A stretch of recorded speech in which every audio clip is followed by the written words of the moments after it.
Well, back again for ukulele page 2 in the note reading. And I wanted to say a couple of things before we launch into this. First of all, I wrote these exercises, and that's what they are at this point. They're not meant to be beautiful music.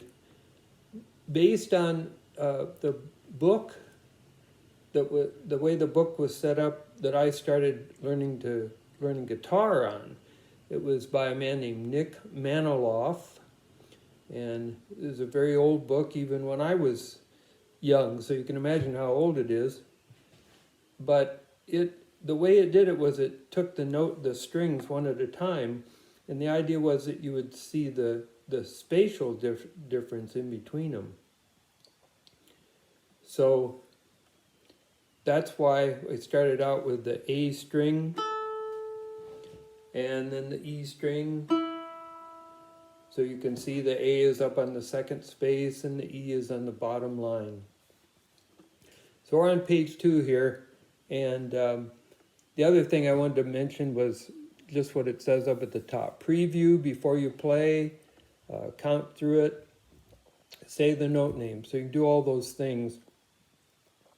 You can kind of do it simultaneously, I guess. Here, this is really kind of hard to do, maybe, but here's the first one on page 2. So you can preview, count, say the note names. So you can look at that first note name and say A, counting 1, 2, 3, 4 in your head. Then it'd be E, 2, 3, 4, A2, E4. Oh, now there's a little conundrum there. I think of 1, 2, 3, 4 in each measure. So the first note in that measure, this one here I'm kind of centering in on, A gets 1, 2, and E gets 3, 4. So as I'm saying them, I think A2, E4. Same thing in the next measure. Then we go down here and we have A, E, E, A, E, A, and it's always kind of a conundrum. What do you do on the rest? Well, it's supposed to be silent, so in your head you think what the beat is, if it's 1 or 2 or 3 or 4, and then you go on. So having previewed that, now you go back and play it. So you're looking at number 1. Here we go. 1, 2, ready, go. A, 2, 3, 4. E, 2, 3, 4. A, 2, 3, 4. A, 2, 3, 4. A, E, E, rest. A, rest. E, rest. Rest. 2, 3, 4. And it said at the beginning, watch for tricks. Well, those measures in the second line where the rest is on 1, those were the tricks. Everybody, it's easy to get in habits when you play. So you might be playing along on that second line and you might think, oh, I'll just play A, E, E, A, rest, E, rest. But that's not how it goes. So don't get in a habit real quickly. Let's go on to number 2. We have the note C, 3rd string right here.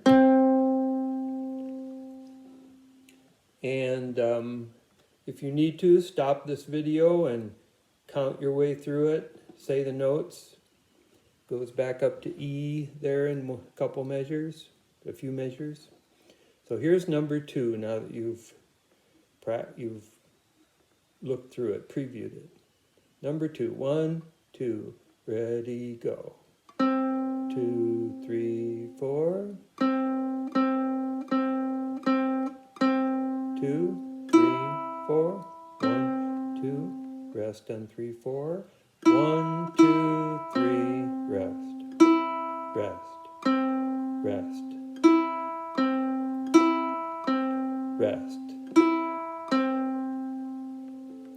And sorry, I suppose a good video maker would be looking at you during the video, but I was looking at the music. I hope you were too.